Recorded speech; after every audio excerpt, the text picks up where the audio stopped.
कृष्णाय गोविंदाय हरे परमात्मने प्रणताकलेशनाशाय गोविंदाय नमो नमः। राधे राधे, जय श्री कृष्णा। आज की कथा में आप सभी भक्तों का हार्दिक स्वागत है। भगवान श्री कृष्ण और श्रीमती राधा रानी की कृपा सदैव आप पर और आपके समस्त परिवार पर बनी रहे। दोस्तों, आज आप सुनेंगे चैत मास की कथा का 19वां अध्याय। इससे पहले अध्याय में आप सुन रहे थे सोम शर्मा और सुब्रत की कथा। सोम शर्मा के पुत्र सुब्रत, जो कि भगवान श्री विष्णु के परम भक्त थे, अपने बाल्यकाल से ही भगवान का सोते जागते उठते बैठते हर समय स्मरण करते रहते थे और हर समय उनकी स्तुति उनकी आराधना किया करते थे। फिर उनकी भक्ति से किस प्रकार से भगवान श्री हरि विष्णु प्रसन्न हुए और किस प्रकार से उन्हें परम धाम की प्राप्ति हुई और अपने पिता और अपनी पत्नी सहित वे शरीर भगवान श्री विष्णु के परम धाम विष्णु लोक को चले गए। यह सारा वृतांत आप आज की कथा में सुनने वाले हैं। तो बहुत ही भक्ति से भरी हुई आज की कथा है। लेकिन कथा प्रारंभ करूं इससे पहले आप सभी का दिल से बहुत बहुत आभार व्यक्त करना चाहती हूं कि आप सभी लोग पद्म पुराण की यह कथा नियमित रूप से निरंतर रूप से सुनते हैं, कमेंट्स करते हैं, लाइक करते हैं और इसे शेयर भी करते हैं। इसके लिए आपका जितना धन्यवाद करूं उतना कम है। और अब भगवान श्री हरि विष्णु का ध्यान करके आज की पावन कथा का प्रारंभ करते हैं। श्री हरि विष्णु से प्रार्थना करते हुए सुब्रत बोला कि मैं श्री भगवान के उन निर्मल युगल चरणों को प्रणाम करता हूँ जो योगीश्वर के हृदय में निवास करते हैं, जिनका शुद्ध एवं पूर्ण प्रभाव सदा और सर्वत्र विख्यात है। हे देव, मैं दीन हूँ, आप अशुभ के भय से मेरी रक्षा कीजिए। संसार का पालन करने के लिए जिन्होंने धर्म को अंगीकार किया है, जो सत्य से युक्त संपूर्ण लोकों के गुरु देवताओं के स्वामी लक्ष्मी जी के एकमात्र निवास स्थान सर्वस्वरूप और संपूर्ण विश्व के आराध्य हैं, उन भगवान के सुयश का मैं सुमधुर रस से युक्त संगीत एवं ताल लय के साथ गान कर रहा हूँ। मैं अखिल भुवन के स्वामी भगवान श्री विष्णु का ध्यान करता हूँ, जो इस लोक में दुख रूपी अंधकार का नाश करने के लिए चंद्रमा के समान है, जो अज्ञान में तिमिर का ध्वंस करने के लिए साक्षात सूर्य के तुल्य है तथा आनंद के अखंड मूल और महिमा से सुशोभित है, जो अमृतम आनंद से परिपूर्ण समस्त कलाओं के आधार तथा गीत के कौशल हैं। उन श्री भगवान का मैं अनन्य अनुराग से गान करता हूँ, जो उत्तम योग के साधनों से युक्त, जिनकी दृष्टि परमार्थ की ओर लगी रहती है और जो संपूर्ण चराचर जगत को एक साथ देखते रहते हैं तथा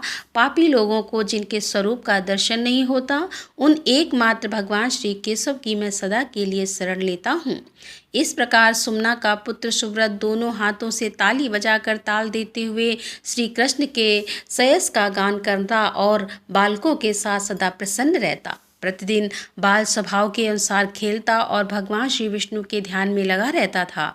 अपने सुलक्षणा पुत्र सुब्रत को खेलते देखकर माता सुमना कहती, बेटा आ कुछ भोजन कर ले, तुझे भूख सता रही होगी। यह सुनकर वह बुद्धिमान बालक सुमना को उत्तर देता, माँ, भगवान का ध्यान महान अमृत के तुल्य है, मैं उसी से तृप्त रहता हूँ, मुझे भूख नहीं सताती। भोजन के आसन पर बैठकर जब वह अपने सामने मिष्ठान परोसा हुआ देखता, तब कहता कि इस अन्न से भगवान श्री कृष्ण विष्णु तृप्त हो। वह धर्मात्मा बालक जब सोने के लिए जाता, तब वहाँ भी श्री कृष्ण का चिंतन करते हुए कहता कि मैं योग निंद्रा परायण भगवान श्री कृष्ण की शरण में आया हूँ।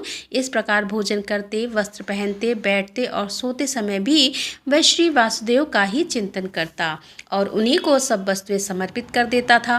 धर्मात्मा सुब्रत युवावस्था आने पर काम भोग का परित्याग करके बैडूर पर्वत पर जाकर भगवान श्री विष्णु के ध्यान में लग गया। वहीं पर उस मेधावी ने श्री विष्णु का चिंतन करते हुए तपस्या आरंभ कर दी। उस श्रेष्ठ पर्वत पर सिद्धेश्वर नामक स्थान के पास वह निर्जन वन में रहता और काम क्रोध आदि संपूर्ण दोषों का परित्याग करके इंद्रियों को संयम में रखते हुए तपस्या करता था। उसने अपने मन को एकाग्र करके भगवान श्री विष्णु के साथ जोड़ दिया। इस प्रकार परमात्मा के ध्यान में 100 वर्षों तक लगे रहने पर उसके ऊपर शंख चक्र और गदा धारण करने वाले भगवान श्री जगन्नाथ बहुत प्रसन्न हुए तथा लक्ष्मी जी के साथ उसके सामने प्रकट होकर बोले कि धर्मात्मा सुब्रत, आप ध्यान से उठो, तुम्हारा कल्याण हो। मैं विष्णु तुम्हारे पास आया हूँ। मुझसे वर मांगो। मेधावी सुब्रत भगवान श्री विष्णु के यह उत्तम वचन सुनकर अत्यंत हर्ष में भर गए। उन्होंने आंखें खोलकर देखा कि भगवान जनार्दन सामने खड़े हैं। फिर तो दोनों हाथ जोड़कर उन्होंने श्री भगवान को प्रणाम किया और उनकी स्तुति करने लगे। सुब्रत जी बोले कि हे जनार्दन, ये संसार समुद्र अत्यंत गहरा है, इसका पार पाना कठिन है। यह दुख मई लहरों और मोहमय भांति भांति के तरंगों से भरा है। मैं अत्यंत दीन हूँ और अपने ही दोषों तथा गुणों से पाप पुण्य से प्रेरित होकर इसमें आकर फंसा हूँ। अतः आप मेरा इससे उद्धार कीजिए। कर्म रूपी बादलों की भारी घटा घिरी हुई है, जो ग्रस्तीम विद्युलता की भांति उसमें थिरक रही है। मोह रूपी अंधकार समूह से मेरी दृष्टि विवेक शक्ति नष्ट हो गई है। मैं अत्यंत दीन हो रहा हूँ। हे मधुसूदन, मुझे अपने हाथ का सहारा दीजिए। संसार एक महान वन है, इसमें बहुत से दुख ही वृक्ष रूप में स्थित हैं। मोह रूपी सिंह इसमें निर्भय होकर निवास करते हैं। इसके भीतर शोक रूपी प्रचंड दावा नल प्रज्वलित हो रहा है, जिसकी आंच से मेरा चित्त संतप्त हो उठा है।